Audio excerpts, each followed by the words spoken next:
Condolences. May she be strengthened. Thank you very much. Is there any other apology, honorable members? Speaker Mkhalipi? Yes, ma'am. My apologies, Speaker. I'm on the road. I will have a problem of network, but member Natasha is there on behalf of the EFF in case my network failed me. Okay. Ngiyakubona. Ukuthi say uyandiza lapho estradweni. Good luck, my sister. Any other apology? None. Can we then consider the agenda, honorable members? Honorable Speaker, Anybody I move for adoption of the agenda. adoption? Dr. I Singh? move for adoption. Yes. Thank you, Ndade. Any seconder? I second, Honorable Speaker. Thank you, Chief Whip of the Majority Party. We therefore go straight into the consideration of the minutes of the 27th of August. I take it members have had sight of the minutes? Have we? Yes. Have we? If we have had sight, I then take it that we have read and considered them, and therefore we can go straight into corrections. Should we do that? Thank you very much. On the first page, is there anything to correct, honorable members? I take it no. We go to page number 2. Nothing. We go to page number 3.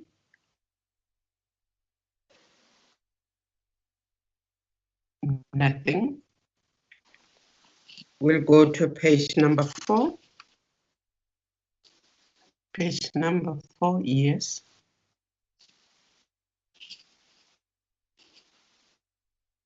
Nothing to consider, to correct. Thank you. Page number 5.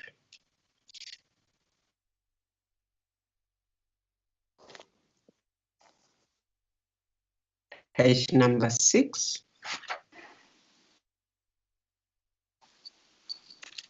And page number 7.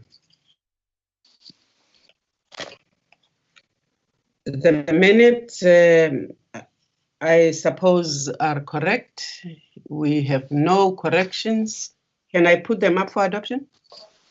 Natasha from the DA moves for adoption, Speaker. Thank you, Ms. Mazzoni. Is there seconder to Ms. Mazzoni? I do. Yes. And Ndadeli Chisa says he does. Thank you very much. We go straight into matters arising. Do I have any taker? Honorable Speaker, good morning. Usually the expert on matters arising is the Chief Whip of the Majority Party. She notes them, so let's hear from her. Thank you. Honorable Majudina. Delegating your job. He hasn't read it. Honorable Majudina. Thank you very much. Put on a hot seat. Honorable Speaker, on the issue of a committee on AG, that was done. There is no longer a matter on that. In terms of the engagement on other committee and section 25, that was also done, and it must just be programmed as one of the meetings that is supposed to meet when the committees are meeting. That is on page 3. Same on page 3. We must get an update on the matter of joint committees. When there's a bill that has been introduced, this matter was raised by Honorable Shibambo. On page 4, is an update if there is an update on recruitment process for the Secretary for Parliament. The presiding officers are supposed to give an update on that. Then the issue of on page 5, the issue of NYDA. That was done. Maybe you would want to reflect as NAPC what should then be the process when the matter was referred back to the committee. Those are the few matters that I've managed to isolate. Thank you, Chair.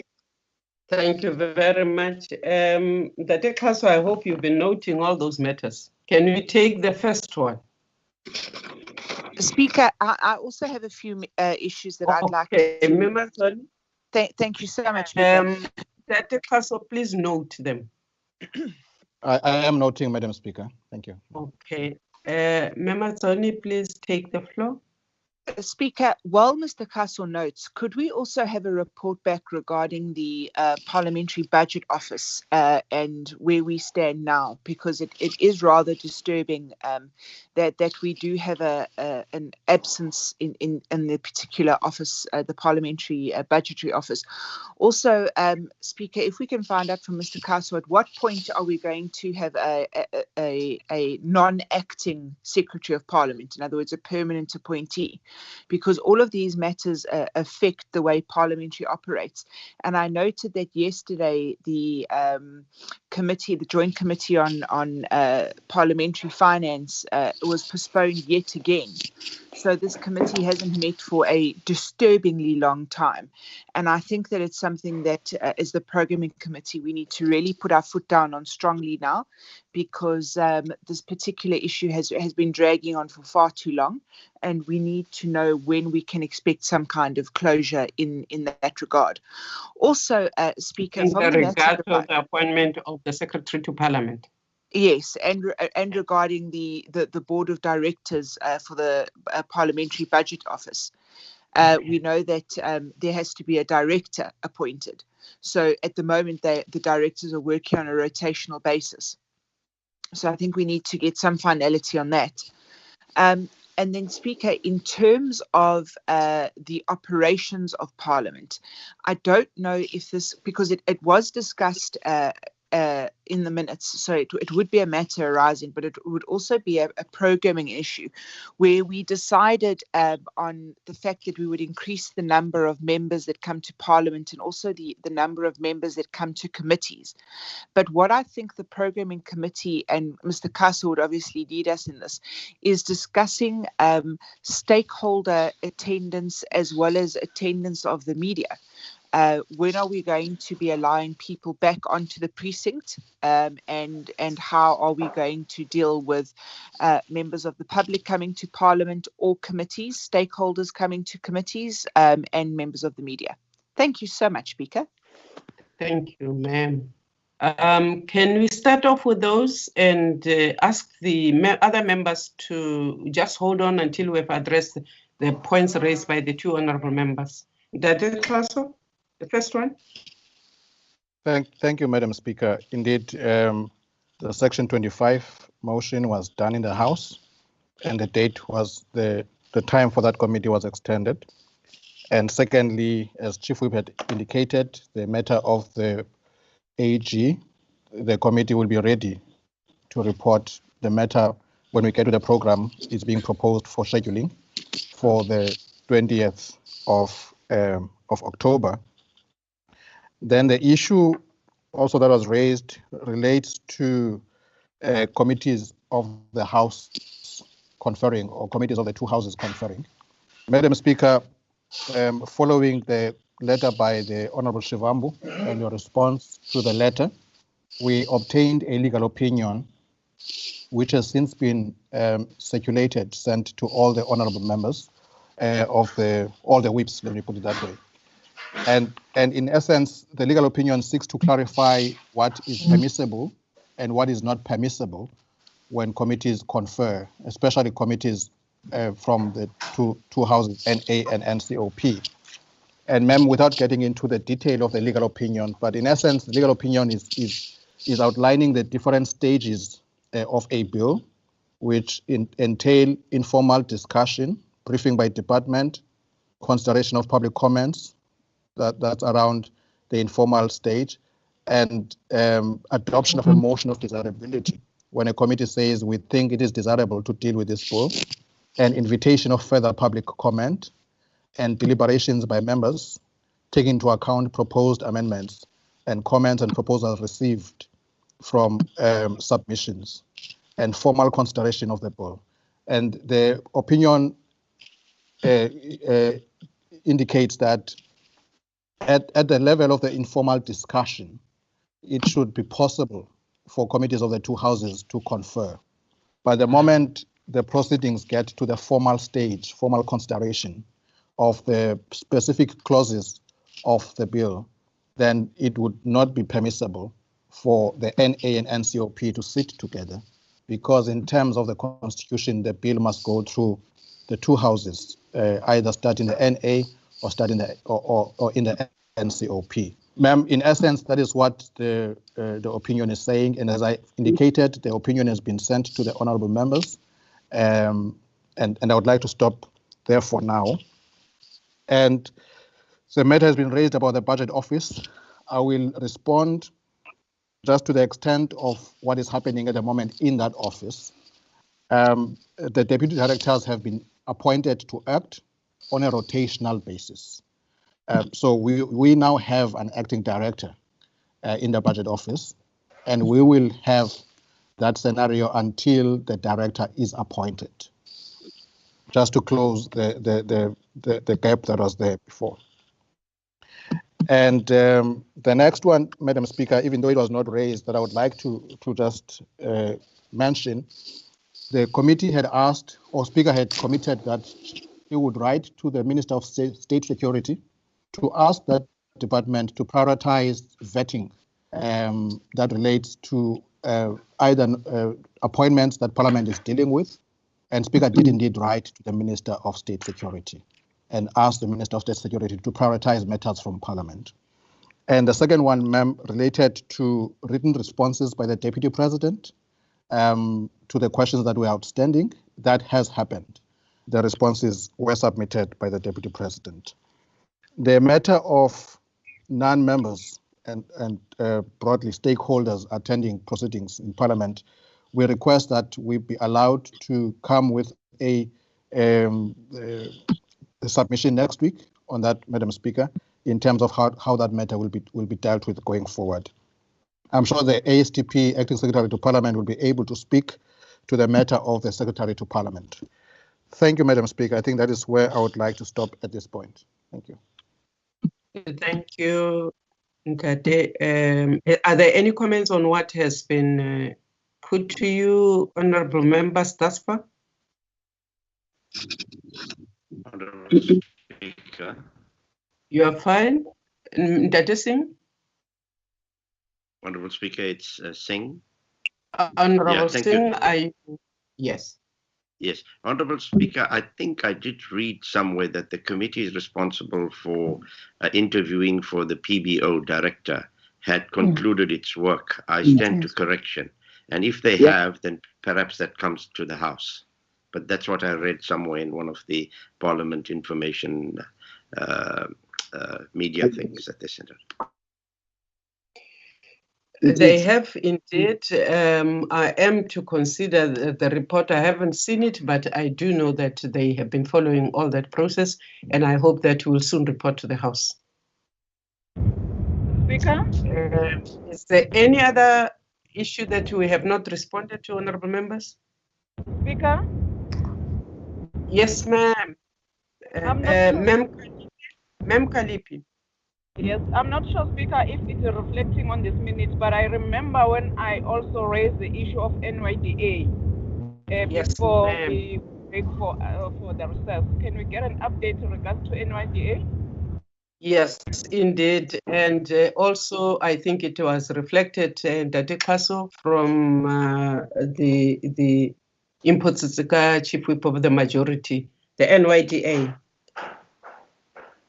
I think Madam Speaker, we must give a summary thus far, and then we must also, I think it is only fair, Chief Whip, to also inform you that we now have a barrage of inputs from the public on the processes that led up to that report of the NYTA from the committee. Dr. Kaso, please take the floor. Indeed, ma'am, I think you've indicated already. The matter, as honorable members will recall, the report was referred back to the committee for further consideration. It is now before the committee. Indeed, we have received a number of submissions from the public, the majority of which have difficulty with the manner in which the committee dealt with the matter. Of course, there is one or two that support the process that was followed. So the matter is now before that committee, and we must still get a progress report in terms of how far the committee has gone in terms of reconsidering the issue, and whether things will remain in that space going forward. Thank you, ma'am. Mejawa, is there anything you wish to add? Thanks, and good morning, Speaker. Good morning, honorable members. I just want to speak on the process of the appointment of a secretary. Yes, I wish to inform that we did brief the Speaker and the chairperson, and were requested to do a talent search. We're currently submitting a memorandum to the Executive Authority to actually do the talent search. We also recommended to the Executive Authority that there'll be a multi-party consideration of a multi-party interview panel. And all of those submissions are being done today. That also includes the talent search for the head of the Treasury Office and the head of security. The matters of filling the senior positions of Parliament have been briefed with the Executive Authority up to date. On the matter of the PBO, yes, Speaker, I can confirm that we got a report that on the 29th of September, the committee completed the appointment and the interviews, and they have actually, like Speaker said, submitted the report to the Speaker. Thank you, Speaker. That's all I wanted to add. Dr. Senu, do you look like you want to add something? So, yes, Honourable Speaker, sorry. Just on the matter raised by Honourable Matsoni about the Joint Standing Committee on the Financial Management of Parliament, she is correct. A meeting was scheduled for tomorrow, and we received notification that it has been postponed. The reason being that the chairperson of the NCOP is not available. And you know, Honourable Speaker and colleagues, we always have this challenge when there's a committee of two houses, but we hope that sooner rather than later, the presiding officers would be able to suggest a new date for that committee to meet. Thank you. And testing will certainly look into it. A few days ago, and you know that the deputy chairperson of the NCOP was not well at all, which means that we couldn't even start thinking of getting somebody from the NCOP. But after this meeting, we'll be sitting on it. I do have a meeting to attend with the chairperson of the NCOP virtually. We will discuss the matter and try and fast track a meeting of the committee as soon as possible. Is there any other member wishing to raise any other matter? Speaker, okay. It's me. I want to just share with the members that the Joint Standing Committee, in as far as the operations of Parliament are concerned, has been meeting, Honourable Singh. We presented the 2020-2021 strategy to them. We presented the new sixth-term strategy to them. We even presented the last meeting 2 months ago, the quarterly report as per the FMPPLA. So in terms of administration, we have been making those compliance meetings with the Joint Standing Committee on the Financial Management of Parliament. Thank you very much, Speaker. Thank you. But it is still within the members of parliaments, especially the chief whips, to hit us as parliament on the frequency of the meetings. And that is what we will attend to, honourable members. Is there any other matter arising, honourable members? It's called closure on this item, Madam Speaker. Okay. We all agree with the Deputy Speaker that we are closing on this particular matter. And if we are all agreed, we can move on to committee section. Committee section, Dade Tau, are you around? Good morning, Madam Speaker, honorable members and colleagues. I'm around. I will start with the presentation will start at slide number 8. On slide number 8, it is the South African Reserve Bank Amendment Bill before Standing Committee on Finance. The committee is planning public hearings on the 11th of November. Slide number 9, it is the Employment Equity Bill before PC on Employment and Labor. The committee is planning briefings on the 28th of October. Next update is on slide number 10. It is compensation for occupational injuries and diseases amendment bill before PC on Employment and Labor. The committee is planning briefings on the 25th of November. The next update is on slide number 11. It is the Auditing Professions Amendment Bill before Standing Committee on Finance. The committee is planning public hearings on the 14th of October and adoption of the report on the 17th of November. The next update is on slide number 16, Madam Speaker. On this slide is Criminal Law Amendment Act, Amendment Bill before PC on Justice and Correctional Services. The committee is planning public hearings on the 20th and the 21st of October and meeting with the department on the 28th of October and further deliberations on the 3rd, the 4th, and the 6th of November. The next update is on slide number 17. It is Cannabis for Private Purpose Bill before PC on Justice and Correctional Services. The committee has sent adverts. The closing date was the 30th of September. Further activities will be planned. The next update is on slide number 18. It is Domestic Violence Amendment Bill before PC on Justice and Correctional Services. The committee has sent the adverts. The closing date was the 30th of September. Public hearings are planned for the 23rd of October. Meeting with the department on the 30th of October. Deliberations on the 10th and the 11th of November, and adoption of the report on the 18th of November. Next update is on slide number 19. It is Civil Aviation Amendment Bill before PC on Transport. The committee has made a request to the Assembly for permission to amend other provisions of the Principal Act. The next update is on slide number 20.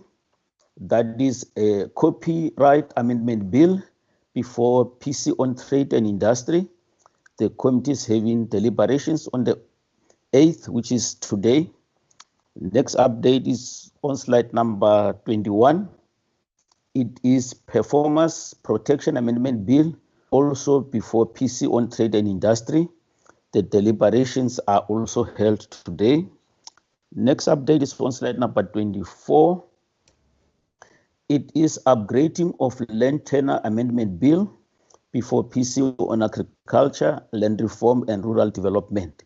The committee is planning to have clause-by-clause considerations on the 9th of October, further deliberations on the 13th, and on the 16th, finalization of the report. The next update is on slide number 25. That is Liquor Products Amendment Bill before PC on Agriculture, Land Reform and Rural Development. The committee is going to consider the bill on the 16th of October. The next update is on slide number 32, Madam Speaker. It is the Independent Electricity Management Operation Bill before PC on Mineral Resources and Energy. The committee has finalized the report on the 1st of September. That was after the previous NAPC meeting. The next update is on slide number 33. It is Economic Regulation of Transport Bill before PC on Transport. The committee is planning public hearings towards the end of October. Next up, 37, that is Electoral Laws Amendment Bill before PC on Home Affairs. The committee is going to have briefings on the 13th of October. Next update is slide number 38, Children's Amendment Bill before PC on Social Development. The committee will send the adverts that will run from the 16th of October up to the 27th of November. Public hearings are planned for February, March next year, and further deliberations during April. Next update is on slide number 40. It is a statutory appointment before PC on Public Service and Administration. That is the filling of position for Public Service Commissioners. The committee is planning for shortlisting of candidates on the 20th of October. The security clearance process from the 21st, the 26th of October. The 2nd and the 2nd of November will be interviews, and the committee is planning to finalize the process on the 4th of November. Next update is on slide number 41. It is also the statutory appointment before PC on communications, the filling of a SABC board member. The committee will had the discussions yesterday, a day before yesterday, that is the 6th. The next update is on slide number 42. It is a statutory appointment before PC on communication. It is the filling of position for MDD board. The committee also had deliberation on the 6th of October. Next update is on slide number 43. That is statutory appointment before PC on Justice and Correctional Services for Information Regulator. The committee is planning deliberations on the 16th of October and adoption of the report on the 20th. Next update is on slide number 44. That is the suspension from office before PC on Justice and Correctional Services. The committee finalized the report on the 2nd of September. Next update is on slide number 47, Madam Speaker.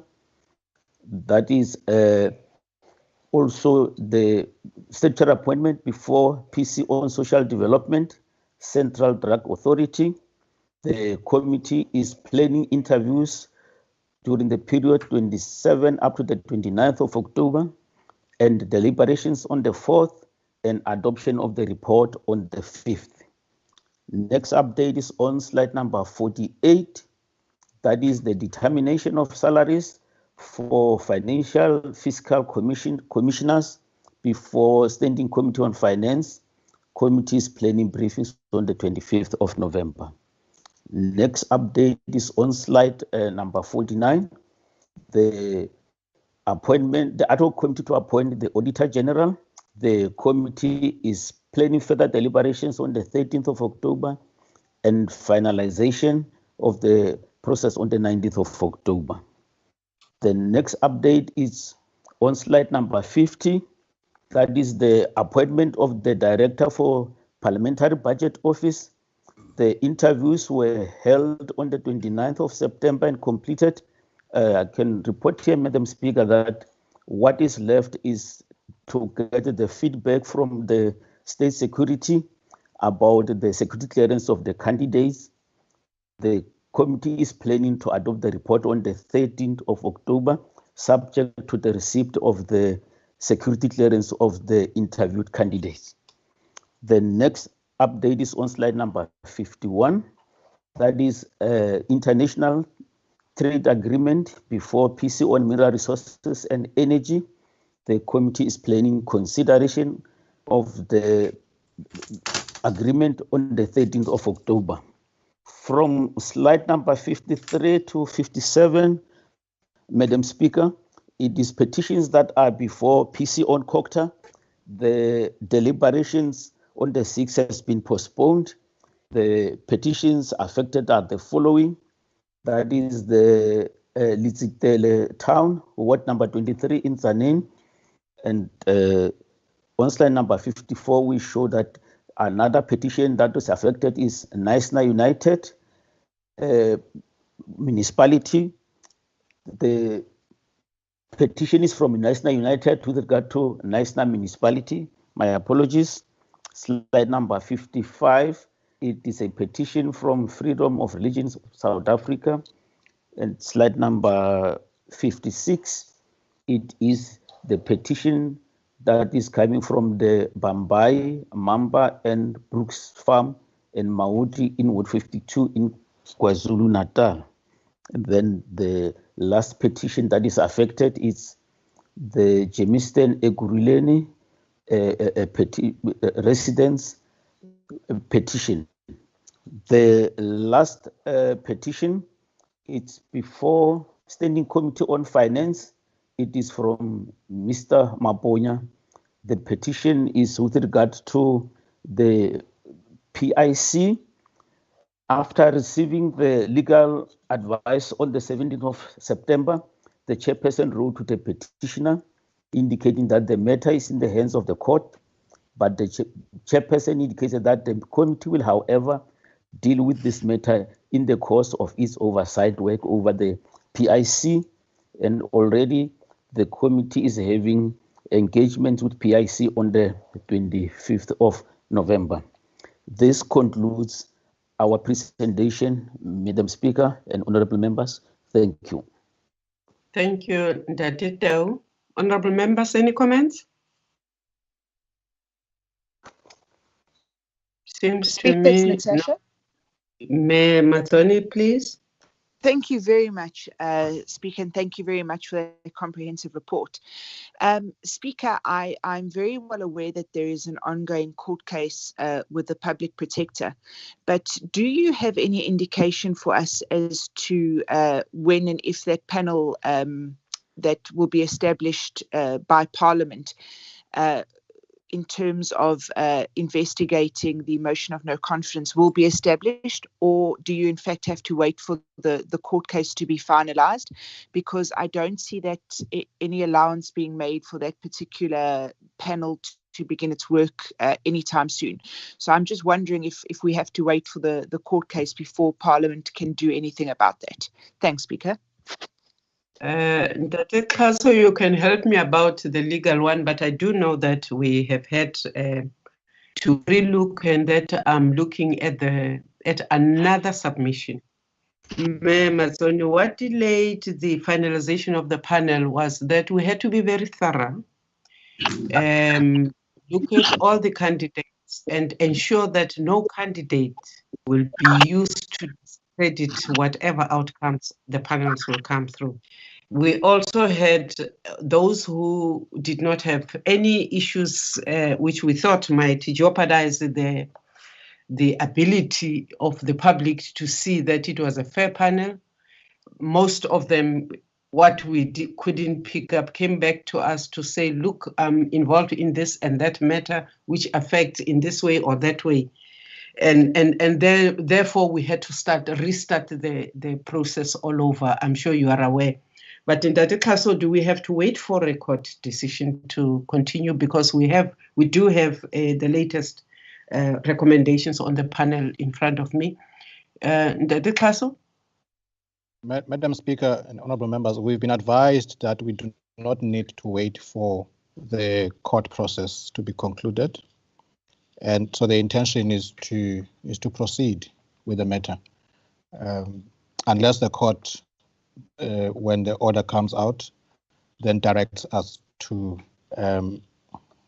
delay the process. But at this point in time, we've been advised that we do not wait for the court to conclude its processes. Thank you.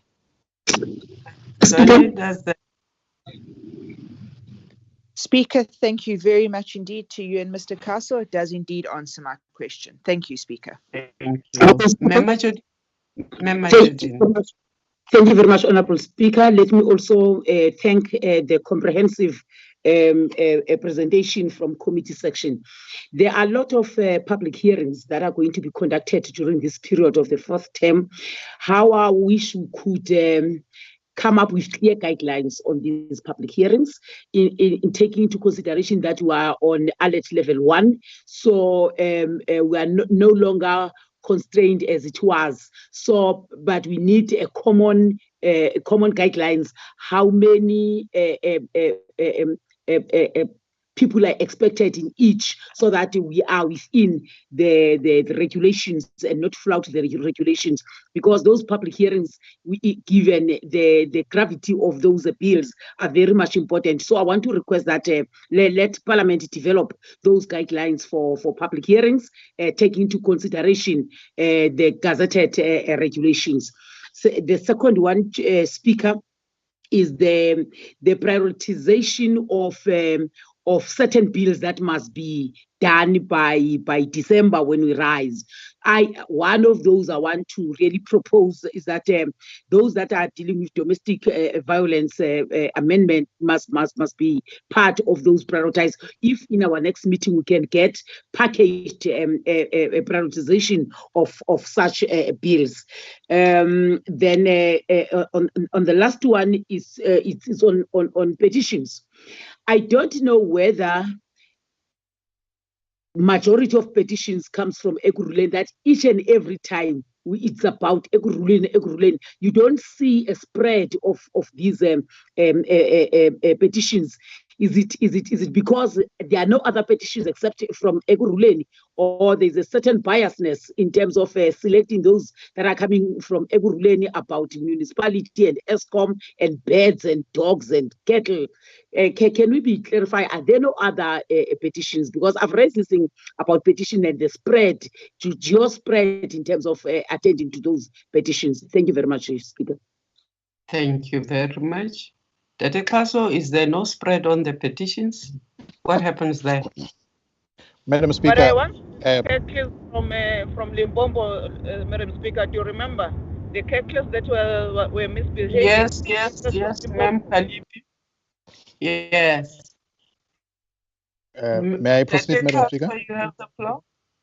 Yes, Madam Speaker, the Office of the Speaker can only refer petitions that are received to the committees.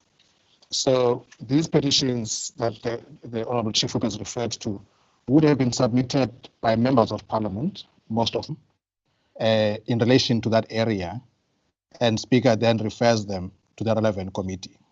So if a petition comes and it qualifies in terms of the guidelines from any part of the country, and I underline it qualifies in terms of the guidelines, the Speaker will refer the petition to the relevant committee.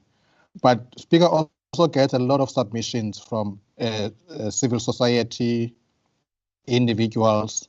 Those are also forwarded to committees. But in terms of this report by the committee section, we limit it to petitions that are submitted by honourable members in terms of the guidelines as prescribed in the rules. So there is no selection of one area over others. Thank you, ma'am. That is indeed true. We sometimes refer them back to the provinces depending on the matters raised by the person who is submitting. Sometimes it has absolutely nothing to do with us. We refer it to where it should go. We talk to municipal speakers, we speak to provincial speakers, and we refer matters back to them where they are supposed to.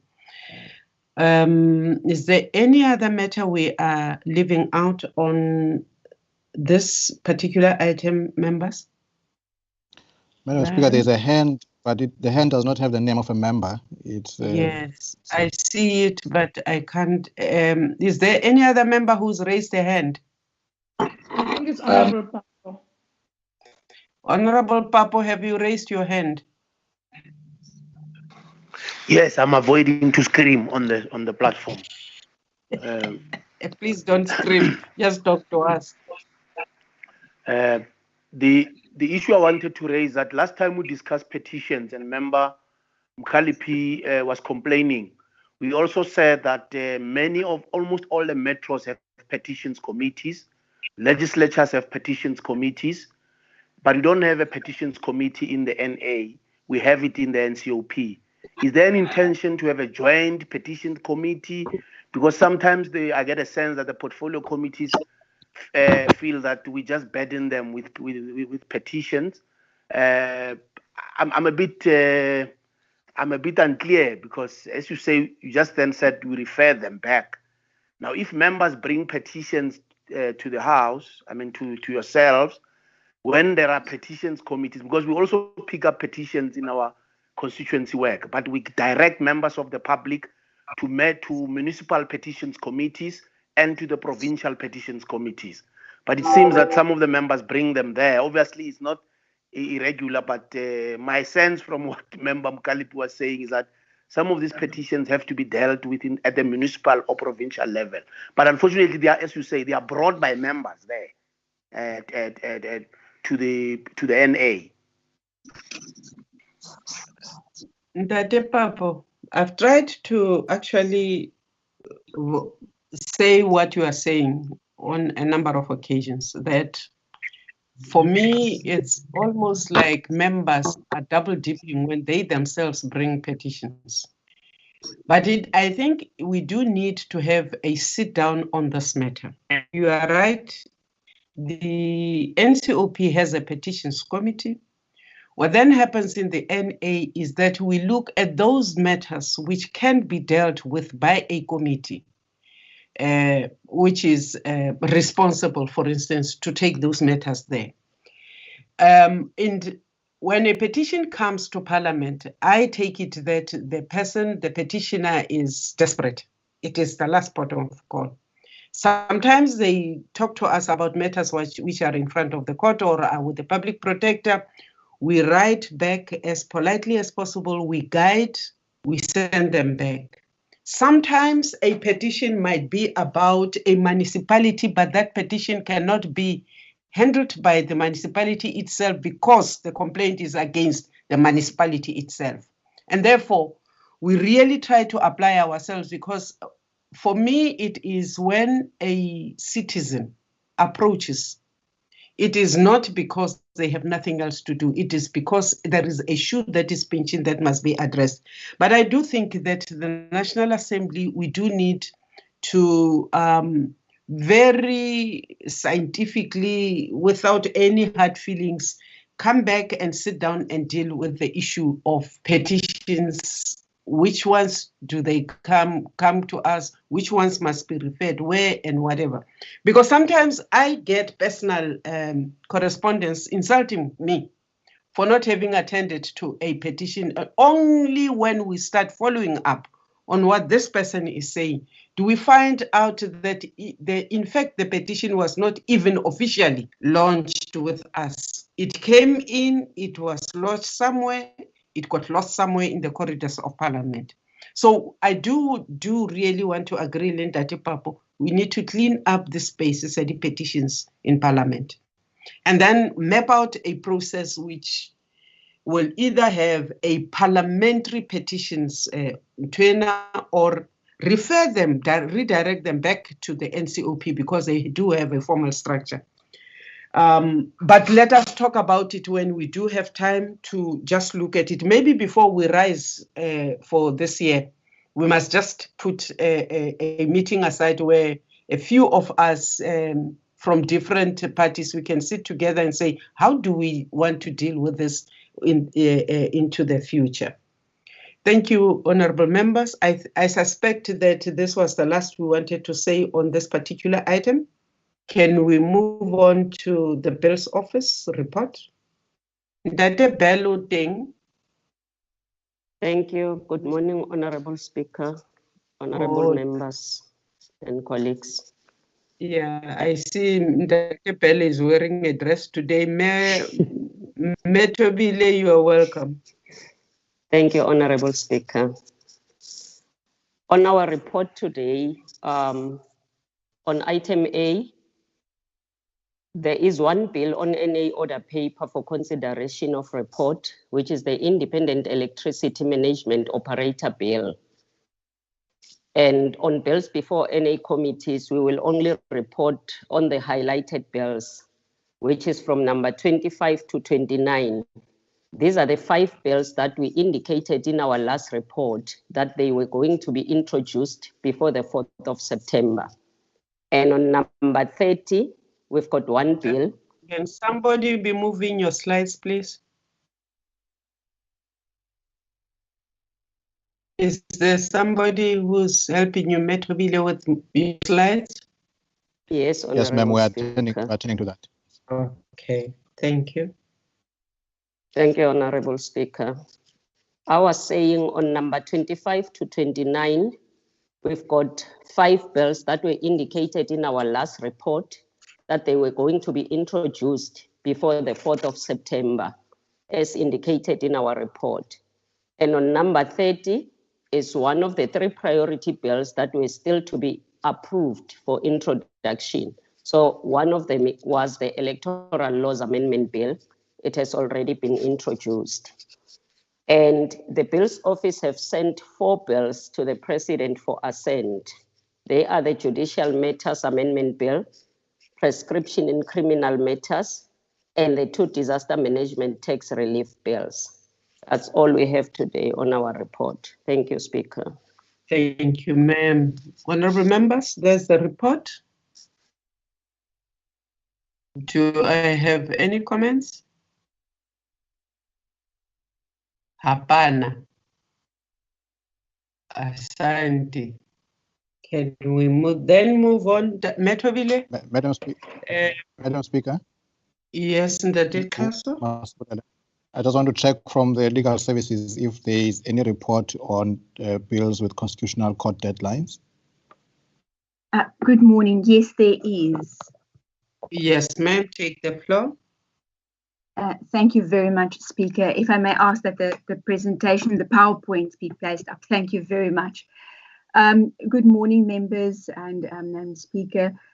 We have distributed a full report on all the matters where there are constitutional judgments that require attention, but I just want to highlight 2 of these.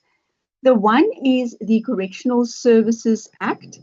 If the slide can go to the second slide, please. The Correctional Services Act, it's a matter of PATLA, and where we are at this matter, the deadline is 2 May 2021, and Cabinet has... Just hold your horses. We want to see that slide. It's not on. Colleagues, please put up the slide. Host, please put up the slide.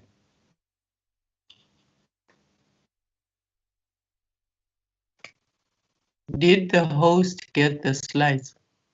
Yes, ma'am. I have distributed. Okay. It was in fact up just now. So I'm not sure what happened. Okay. We apologize, Madam Speaker, for this. We're just trying to get the slide up. Will it take time, or should we allow Ms. van der Merwe to continue? I propose, ma'am, that she may continue if Madam Speaker agrees. So long. Honorable members, may we allow Ms. van der Merwe to continue? Please continue, ma'am. Thank you very much.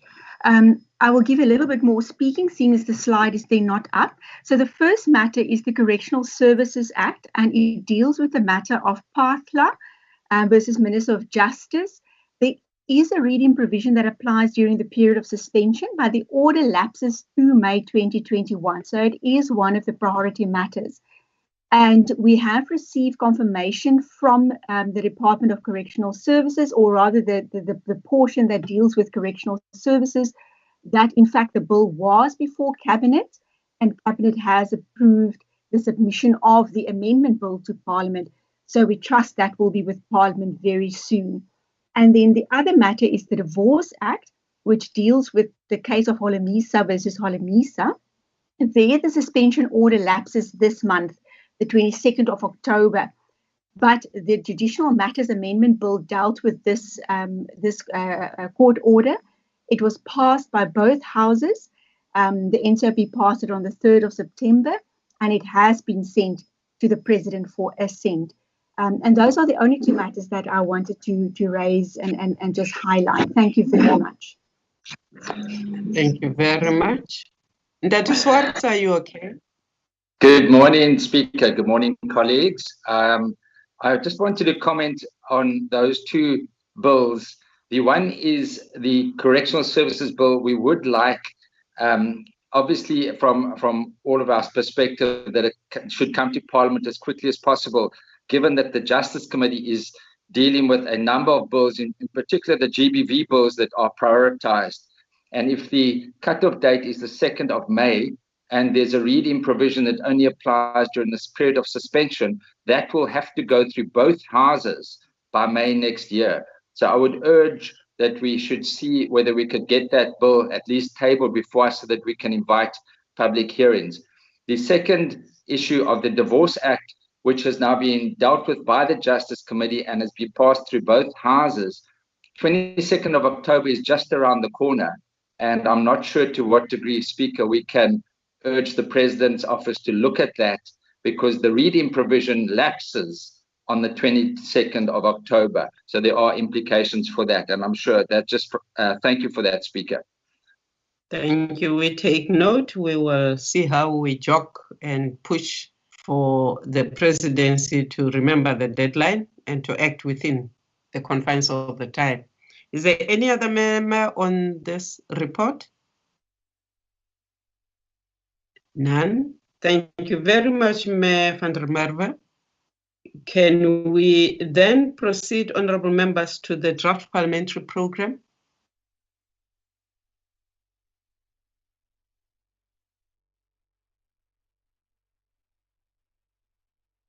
Thank you, Honorable Speaker. Can we have the program lighted, please? I think we had too long a period before NAPC. We are a little bit slow with, yes, you are on. Thank you. Thanks, Honorable Speaker. If we look at the program, we would realize that the fourth term stretches from the 6th of October to the 27th of November. And for now, we are on week number 28. And today being the 8th of October, we have committees today, and it will be committees for the whole of this week, and it will be committees for the whole of next week. And the committees will all be looking at the budget review and recommendation reports. Tomorrow, Friday the 9th, is still committees. Let's go to the next week, which is week 29. On week 29, like I said, we continue with the committees, but we continue to have our Chief Whips Forum on Wednesday between 10 and 11, and we will have on Thursday the 15th of October, 8:30, we will have programming committee meeting. And the 16th of October, Friday, between 9 and 14 hours, we will have Youth Parliament interactive session. And the week that follows will be week number 30. Monday, the 19th of October, it's Constituency Day. Tuesday, the 20th of October, between 10 and 12:45, we will have committees that will be followed by plenary. And that plenary session will be focusing on condolence motion and committee reports. Condolence motion for the members that passed on. Wednesday, the 21st of October, between 9 and 12:45 is committees. Can you go up a bit? Can you move the program, please? You've moved it down. Yes, move it down a bit. Wednesday, the 21st of October, is from 9 to 12:45. We have committees. From 10 to 11 is Chief Whips Forum. At 2 o'clock, there is a plenary session up to 15 hours. And the main business of the day will be the medium-term budget policy statement with a footnote that indicates that the second division of revenue bill will also be tabled. Thursday, the 22nd of October, at 8:30, we will have programming committee meeting. Between 10 and 13 hours, we'll have caucus. Between 14 hours and 17 hours, we'll have plenary, and the main business of the day will be questions to the Deputy President. Friday, the 23rd of October, it's committees.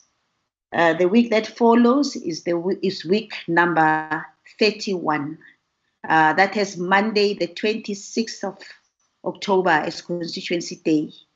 And Tuesday, the 27th of October, between 10 and 12:45 is committees. At 14 hours, there will be plenary and with business as listed. Wednesday, the 28th of October, between 9 to 12:45, we'll have committees. At 10 o'clock, we'll have Chief Whip's Forum. Between 15 hours and 18 hours, we will have plenary. And the main business of the day will be questions for oral reply, Cluster 3 governance. Thursday, the 29th of October, at 8:30, we'll have programming committee meeting. Between 10 and 13 hours, we'll have multi-party women's caucus. At 14 hours, we will have mini plenary session for members' motion and committee reports. And then at 14 hours, we'll have plenary session 2, members' motion, and then committee reports will still follow. Friday, the 30th of October, it's continuation of committees. Speaker, for the purpose of presentation of today, I will end here. I won't get into the next month, which is November, which begins with week number 32. But just to indicate that the constituency period will therefore stretch from the 3rd of December to the 11th of December, with leave period beginning from the 14th of December to January. I thank you, Speaker. Thank you, ma'am. The floor is open, honorable members. Madam Speaker, it's Natasha. May Natasha please take the floor? Thank you very much, Speaker. Speaker, more than a question, I would like to commend the very swift action that was taken by the Chair of Chairs and the Programming Whip following a complaint that arose from the Chief Whip's Forum about a clash of committees on Thursday mornings during caucus. Last night, when I saw the Z list, I was very pleased to see that all the committees that would have clashed with caucus have been moved to a later time slot to ensure that caucus is not disturbed. And I believe in giving credit where it's due, and I would like to say thank you very much that this very serious concern was dealt with as swiftly as it was. Thank you, Speaker. Thank you, ma'am. Dr. Kaso, I see your hand. Yes, Madam Speaker, just in terms of the item on the agenda for the 20th, the report on the appointment of the Auditor General, we will need a special majority for that matter. And I need to clarify, it's not 2/3, but the Constitution says at least 60% of the members of the Assembly must support that motion, the appointment. So we would need the numbers in the House on the day. Thank you, ma'am. Thank you. Speaker. Is that is what? That is Singh or what? That is Singh. Thank you very much, Honourable Speaker. Honourable Speaker, just on the question of the appointment of the Auditor General, I note that the report is provisional on that day. And I think the Secretariat, Mr. Kaso and team, must advise the Committee Secretariat on the fact that if the two meetings which we've heard are scheduled for the 13th, which is fine, and then on the 19th, it would mean that that report may only be finalized on 19th, which is firstly a constituency day, and then we won't have time to ATC it. So perhaps we must consider another day for the consideration of that report, perhaps the week after on the Tuesday, which will give us more time for the ATC and everything else. So that's number one. The second issue, Honourable Speaker, is the MTBPS. Normally we have these closed sessions where members of the Standing Committee on Finance and other members are privy to what is going to be said. What is the thinking and how that gets operationalized? And the last question is the mini plenaries. I see they are listed as virtual, whereas the other plenaries are listed as hybrid. Is there any reason for those being virtual, and what happens to those members who are going to be in Parliament? Because I think we agreed yesterday that we allowed a maximum of 166 members, and we from our side are trying to make sure that our maximum allowed are physically in Parliament. So can we just think through that as well? Thank you very much, Honourable Speaker. Thank you, Dr. Singh. Is there any other? Yes, Honourable Speaker. Chief Whip of the majority, please take the floor. Thank you very much, Honourable Speaker. In agreeing with Mr. Singh on the Auditor General report, let's request the table staff to assist accordingly in terms of another date, because if they are only looking at the report on the 19th, it will not be possible to schedule it for the 20th. Secondly, Honourable Speaker, I want to further request that we don't move away from scheduling of or programming Thursday mornings for caucus meetings, for party caucus meetings.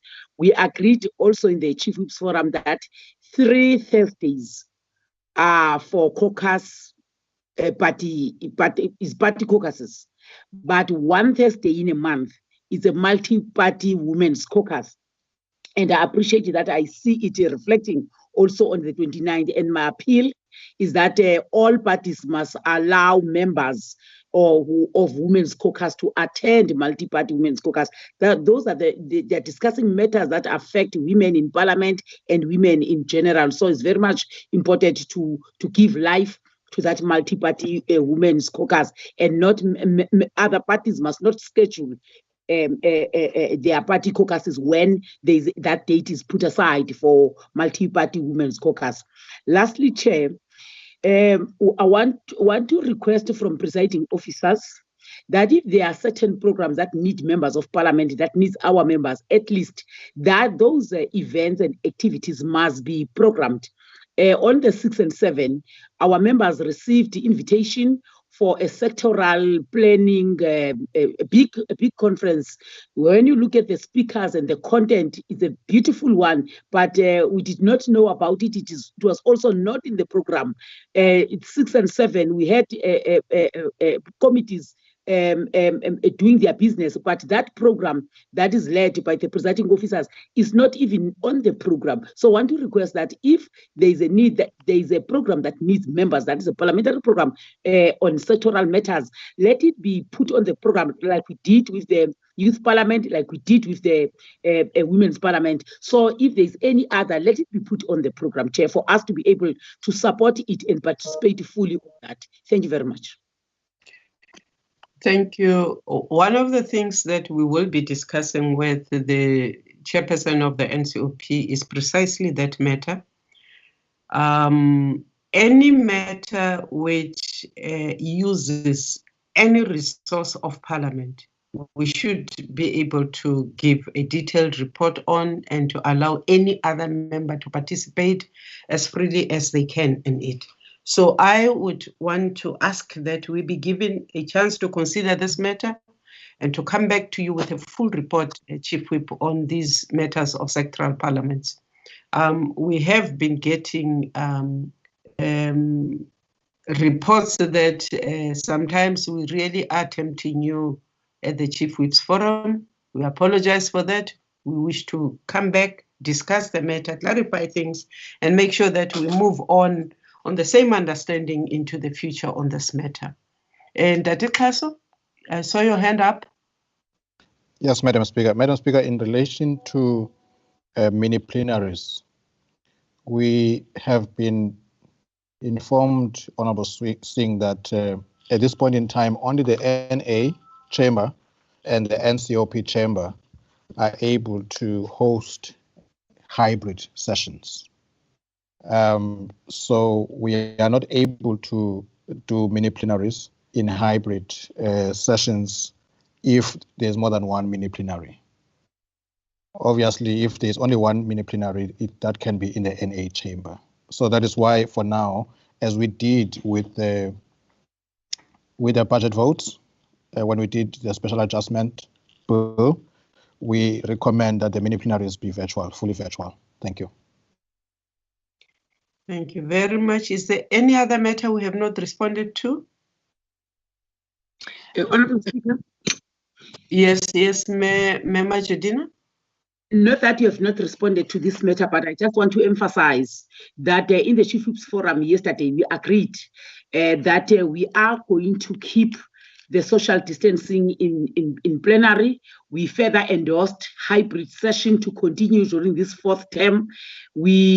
Parties were allocated seats, and we said let's encourage all parties to take up their seats as allocated in plenary within that 166 members instead of the usual number. So we've increased the number from the 100 maximum that we had to 166. So I just wanted to put this that we have resolved on as the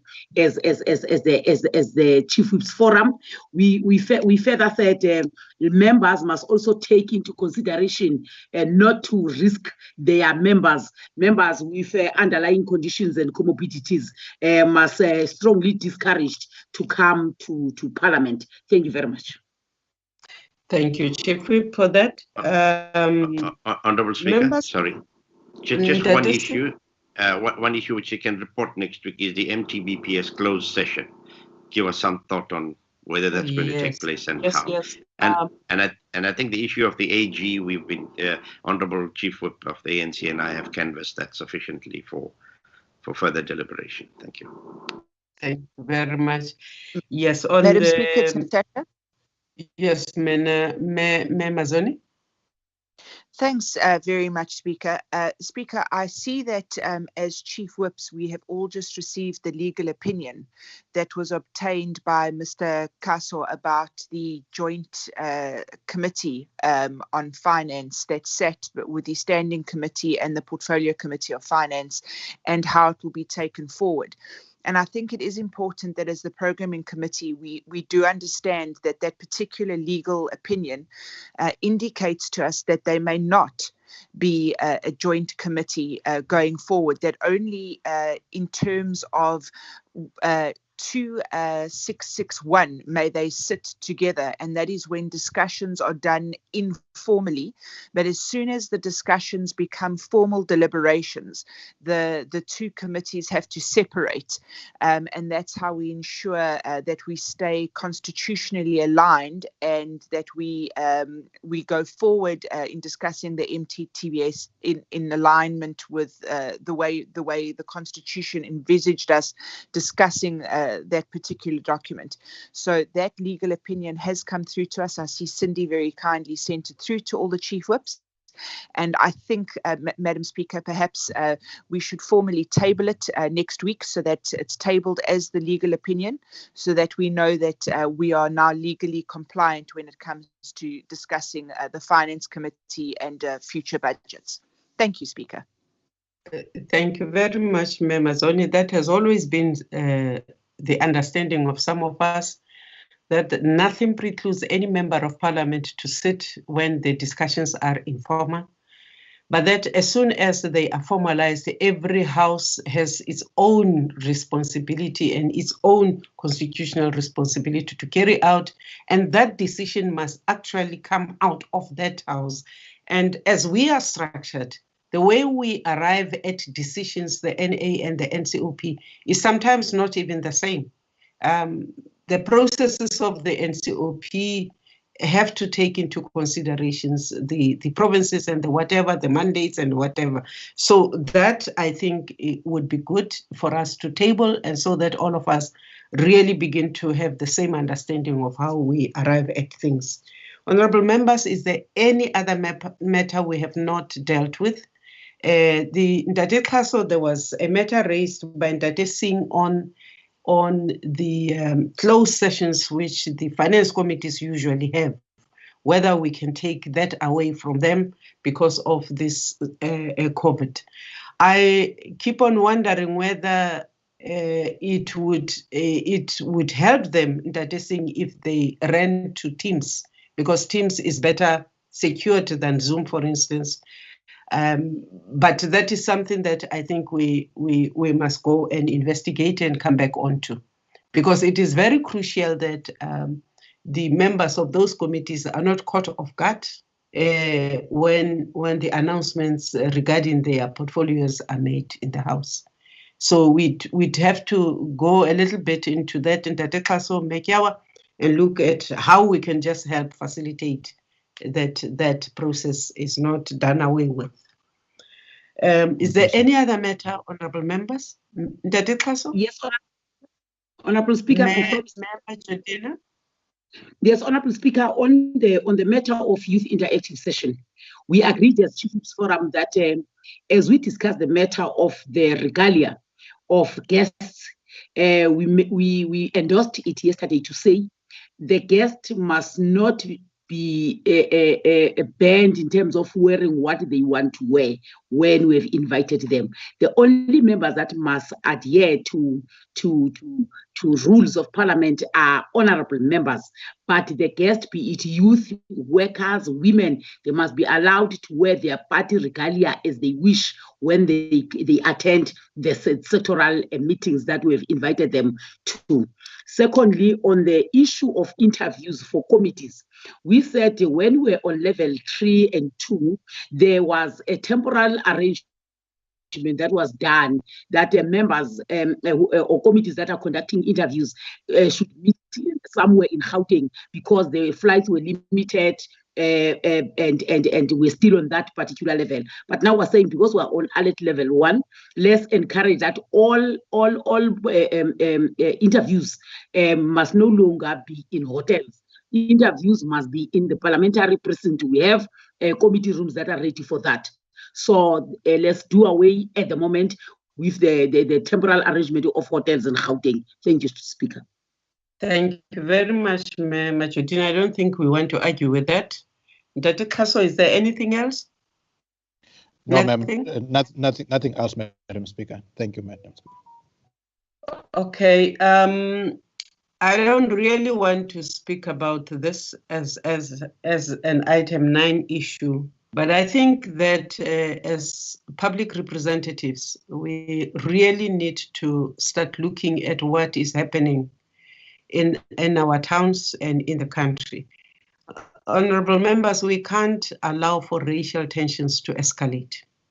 We really, really owe it to this country to be the people who temper with high feelings, to give direction, to smooth things out, to give explanations.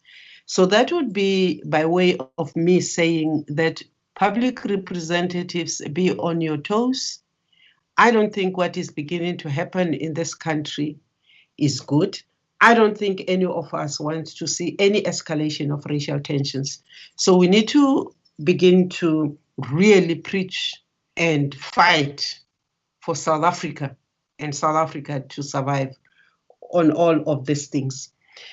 Honorable members, I wish to thank you very much for this meeting. I think we made time, but we also are happy to see many of us still making it through COVID. May the Lord give us the strength to continue. Thank you very much. This meeting is closed. Thank you, Honorable Speaker. Speaker, I actually made a mistake, man. I wish to apologize to the Chief Whips. I confused being overweight with obesity. I just want to, as a comorbidity, I wanted to talk about obesity, and then I said being overweight, because most of us are overweight, but we are not obese. I just wanted to correct that. I just wanted to correct that. I hope you're not talking about me. No. I actually, honestly, I confused